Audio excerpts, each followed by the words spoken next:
Hello everyone, and welcome back to another video. Very nice day here in Siem Reap. And hey, if you've ever wondered what kind of things can I expect to see if I move to Cambodia, things that I'm not familiar with, things that might seem a little strange to me, especially if you live in the West, well, that's what I want to talk about in this video. Just a few things that you might want to be prepared for. Kind of cement those things in your mind, so perhaps they're not so strange once you finally get here. These are based on my own personal experiences, and if you have anything else you want to add to that list that you've been here, then feel free to leave a comment below.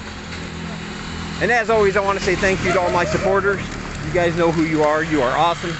I appreciate each and every one of you. Your donations really help keep things going here, and you help to support this channel in ways that you don't even know. And I always appreciate it. And if you want to help do the same, I have links down below for my PayPal, Ko-Fi.com, or you can join my Patreon.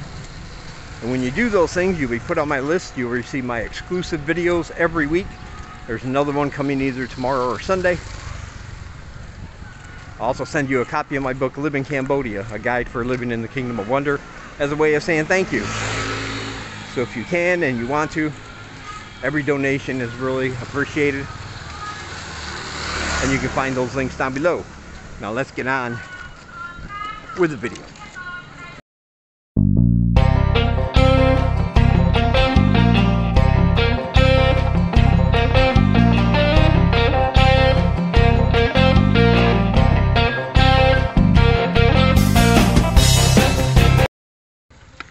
Alright, so some weird things you might see here in Siem Reap. I know these are things that some people complain about, and they might make videos and call them the bad things about Cambodia, and perhaps some people see it like that, and that's fine if they do, I guess. Oh, we're gonna be walking through a lake here. Yeah, had a couple rainstorms, unseasonable rainstorms. But anyway, things are not necessarily either good or bad just because they're different, and that's what these things are. They're just different. The first thing you should remember is that you know, you're moving to a developing country with a different culture, different way of doing things, and things are just going to be weird and different from where you're from. That should be cemented in your head before you even attempt to come live over here. Now, of course, I can't cover everything that you might find that might be strange to you, but I'll give you some basics, some things to watch out for, so they seem less intimidating, especially if it's your first time here. And the first thing is, let's talk about dogs. Let's talk about dogs. I've said this before, but I want to reiterate, if you are an animal lover, you are going to see things here that will be very disappointing to you and might even break your heart. Pets here are not considered family members like they are back home. They're not taken care of like they are back home. They are just considered objects, things that people own. Most of the time with the locals, they're not, they don't have to have a leash. They don't have to have a tag. Most of the time, people can't afford to get them vaccinated against disease, spayed or neutered, or anything like that. They're kind of left on their own. And if you notice in my videos, you'll see a lot of dogs barking sometimes, and a lot of dogs in an area. But believe it or not, most of them have homes of sorts. I mean, they belong to somebody in that area. But during the day, they're just allowed to wander around loose and do whatever they want. And that could be intimidating for people who aren't used to that, because they are very territorial. You hear the barking everywhere, right? Anything or anybody gets too close, they're going to warn you off and tell you at least pass by. Now, My impression of most dogs here, I've never felt threatened, I've never felt fearful. There seems to be two modes for these dogs. Either one, completely ignoring you. Hey buddy, you're my friend. Yeah. They either completely ignore you, or they do what this dog is doing, which is telling you, hey, you're in my territory, don't come any closer. And if you respect that, nothing will happen. They'll just bark until you leave what they consider to be their area. They're very territorial. It can make filming hard sometimes, difficult. But it is what it is, right? But yeah, but you're going to see a lot of dogs being misused, maybe even what we would consider abuse. But for them, like I said, it's like an object.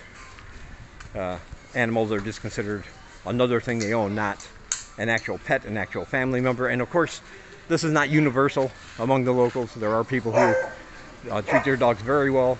They get the shots, they put them on a leash, they're very well behaved. And so you'll see that also. But for the most part, they just wander loose. Now, there are a lot of stray dogs too, because they're not spayed and neutered as they should be. There's no law that says they have to. And of course, they're running loose all the time. There's a lot of doggy sex going on all over. And so that breeds more puppies, and then they let the puppies roam free, or they just give the puppy to somebody else for whatever purposes they want, and or it's just left to wander the streets because they can't take care of it. So like I said, animal lovers, you know, and I love animals, and that kind of thing really is sad to see. Fortunately, there are several groups here, organizations, and even individuals who take it upon themselves, out of their own pocket and their own initiative, to open up their homes to stray animals. They take them in, they get them their shots, they feed them, they take care of them, they try to find them good homes. They get them spayed and neutered, and they do all that, like I said, on their own. But it's just one of those problems here in Southeast Asia until the general public becomes educated, and perhaps maybe laws put into place restricting ownership, unless they can, you know, until the owners can prove that they can do all these things. It's just a problem that keeps going on and on and on, despite all the efforts from people and organizations that are trying to help. So that's one thing you might notice. You're just going to see a lot of dogs running around free. My advice, do not go up to them and just try to pet them on the head like you would back home, no matter how friendly they seem, because you don't want to get bit. Rabies is a real thing. The second thing people might find a little bit strange when they first move here is that the people here are very forthright. Back in the West, we might say they're actually nosy, but that's just the way things work here. It kind of surprised me when I first got here that I would just be coming back from the market. I had my bag with my food in it, and people would just stop and say, "Oh, what you got? Let me see what you bought." Not because they wanted any. They were just curious, and they'd look and go, "Oh, chicken, oh, noodles, oh, good. And I don't know why, but I just came to accept it. And there are times we come back from the market and say, well, I will just walk by somebody and say, oh, look what we just bought. So it's just a thing. They're very direct, though, but not unfriendly. They're just pointing out the obvious, and that's how they communicate with each other. And it's their way of making everybody feel at home. You know, the locals do it. They'll do it with the foreigners, making them feel part of the culture and community. And so I don't mind at all when I'm walking somewhere and somebody says, "Hey, where are you going?" or "Where are you coming from?" or "What do you have in the bag?" They don't have any evil intentions or anything. They're just curious about you and your life, and it's a way for them to be friendly. That's the way I've always seen it, and nothing bad has ever come out of it. But it's something you should expect. Just very direct, straightforward questions that they try to get as they're attempting to make friends. You know, they'll ask you, how much money do you make? Do you have a job? Do you have a girlfriend? Do you want a girlfriend? Do you have any kids? How much do you weigh? I mean, seriously, how old are you? None of the social graces that we've come to live by back in the West apply here. You never ask a woman how old she is. Here, you know, it's a perfectly acceptable, fairly common, whether you're a man or a woman. And again, they're just very blunt and direct, but they're just asking out of curiosity, not to make fun, not for any nefarious purposes. And you get used to it after a while, but like I said, that's one thing I can never quite get over. I kept thinking, why do all these people want to know what's in my bag when I first got here and was walking back from somewhere? Why do they want to know where I'm going? I don't get it. But then I just realized it's them being friendly. So that's the second thing that might be a little weird for you. Be prepared for it and you'll be just fine. And finally, the third thing you might find strange, and this might be common to like all countries, but here especially, and I'll explain why in a minute, is that you know, there will be a language barrier, obviously, and it's good if you know just a few phrases and words. If you want to, certainly learn the language as much as possible.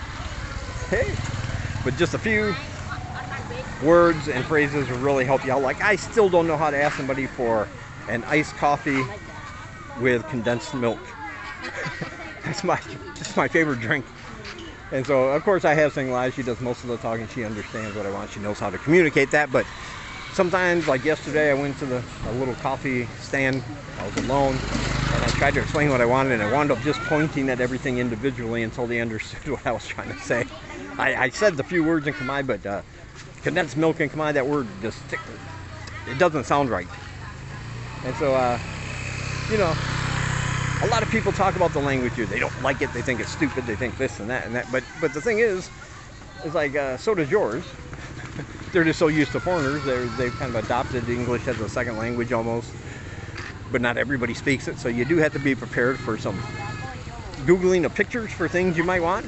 Just show them, you know, I want this. Like I said, learn some words and phrases that will really help you out. But here, more than I think anywhere else, and you might have experienced this with a foreigner in your country, that if people have a limited understanding of your language, and they say something that sounds kind of mumbled to you, but if you ask them to repeat that a couple times, most people tend to, in their head, translate that into their language, right? So they can understand it. Like, even if it's not perfect, even if they say the word wrong based on the context, you know, you can usually figure out and go, oh, okay, I know what you mean, I know what you want. But here, it's not like that for some reason. Like, if you don't say, when it comes to Khmer, if you don't say the word or phrase, I mean, exactly, they will just shake their head. You know, I don't understand. I don't understand. It seems like there's no trying. They're not trying to figure out what they're trying to say, because a lot of words here sound so much alike that if they tried, they could wind up with the wrong answer, and they don't want to make you look stupid.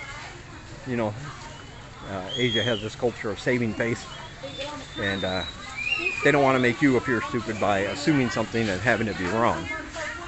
So that's why I always resort to either pointing at things if I don't know, or opening up my phone. I have some images saved of the most common things I can't pronounce that I might want, and just show them that. And that's never failed to work. Pictures are universal. If they can see it, they know what you want, they'll point you in the right direction. but sometimes it may be frustrating, especially if you're in a hurry or just trying to find something simple and they have no idea what it is, and you have no idea what to call it in Khmer. Yeah, but it happens. But that's all part of the you know, adventure, I think, of moving to another country and fitting in with this culture. And of course, the language is a big part of the culture. And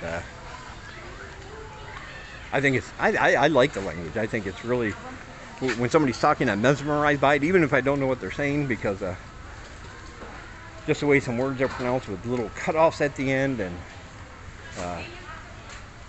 I don't know. I think it's a beautiful language. I should learn more of it, but I haven't yet. But still, like I said, I get by when I need to with pictures and pointing. And that will really help you, and hopefully lessen your frustration if this is your first time here and you're not and you're looking for something and just think, oh, I can't get these people to understand, well, show them a picture, point at something similar, and they will show you the way. Because they are more than willing to help, and they will go out of their way to help you if they know what you're looking for.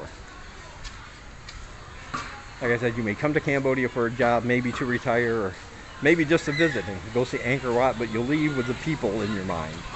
The memories of who you met, how gracious and kind the people are here. They're giving, they're curious, they're always willing to extend a hand and be your friend. And like I say, when I tell people about living here, that's the one takeaway I always bring up. The country is beautiful, but the people are even more beautiful, and so just remember that, and you'll be all right. So those are 3 things I can think of that if it's your first time coming over here, you could be a little freaked out, maybe stressed out a little bit. So now you don't have to worry about any of that, hopefully. And like I said, if you have your own, please leave them in the comments below if you've been here and experienced something that might be weird to other people, but really isn't here. Not complaints. If you're just going to complain because the weather's too hot, the rooms are too small, the things, blah, blah, blah, you know, save those, start your own channel complaining about things, that's fine. But I mean, if it's something that's just weird and strange, but something easily overcome, let me know. And be sure to check out all my links down below. Like I said, if you donate through PayPal, Ko-Fi.com, or join my Patreon, you will receive all my weekly exclusive videos. You will receive copies of my stories of my new book as I finish them. And of course, I'll send you a copy of my book, Live in Cambodia, as a way of saying thank you. You can also purchase it separately if you want at the link, at another link down below. And they do accept PayPal or debit or credit cards. Also down below are links to my social media and other channels vlogging around this area. You should check them out, get all the information you can, and I think you'll really like them. Definitely give them a watch. All right, from Sasamaki here in Siem Reap, I will talk to you guys in the next one.